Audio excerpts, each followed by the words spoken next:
Welcome to episode 30 of your daily dose of Sunday school, looking at Scripture alone with James White. We continue looking at the topic of contradictions, apparent contradictions in Scripture. Today we look at a very common one from Acts, and this is in regards to Jesus's appearing to Saul on the road to Damascus. And James White has this imaginary dialogue where this atheist is bringing up two verses from the King James.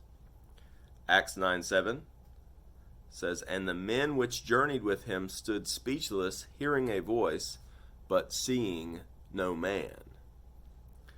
And then Acts 22:9, And they that were with me saw indeed the light, and were afraid, but they heard not the voice of him that spake to me. So we're comparing those two phrases. Acts 9:7, hearing a voice but seeing no man. Acts 22:9, they heard not the voice of him that spake to me. So is it true that they were hearing a voice? Or is it true that they heard not the voice?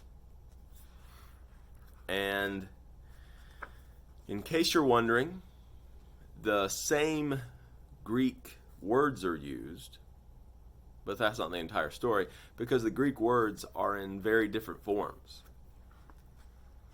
Different cases,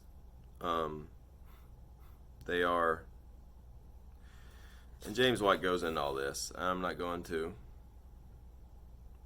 But the verb is in a different tense. The nouns are different. The layout is different, which can have an effect on the meaning in Greek. And so just with the Greek text itself, it becomes a lot harder to say this is a direct contradiction. You would have to get into that. But I think an even more important distinction is the context. So one is Luke's account of what happened, and the other is Paul describing it to a crowd. And then just thinking about the way that the Hebrews and the Greeks and even we use the word to hear. So we're familiar with the Bible, with Jesus saying stuff like, he who has ears to hear, let him hear. So he's saying it to people. He's telling people who are listening to his voice that they need to hear. So clearly, there is a semantic range to the word to hear that can mean, just like in English, to understand. If I am, say I'm on the opposite end of the yard doing some yard work, and my wife yells something to me, I hear something like, muffling, and my kids say to me, "Where are you going?" And I say, "Oh, I hear your mother. I'm going to go see what she wants." I get over there, and maybe I failed to do what she asked me to do. Maybe I had the loppers and I left them over there, and she wanted them. And she says, "Why didn't you bring the loppers?" And I'll say, "I didn't hear you." Well,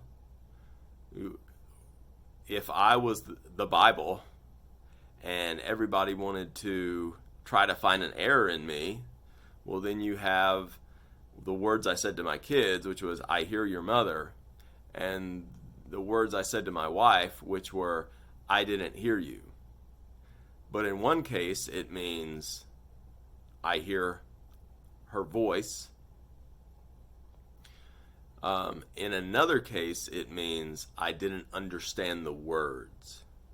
Now, Acts tells us that the voice was in Hebrew, and so the men that Paul were traveling with probably just didn't understand the voice that was speaking to Paul, or to Saul at this point.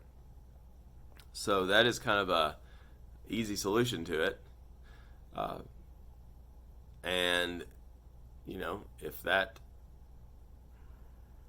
doesn't satisfy you, then dig into it yourself.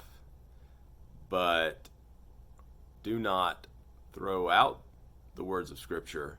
Do not make yourself a judge of what God has said, but put your trust in Him and take refuge in Him.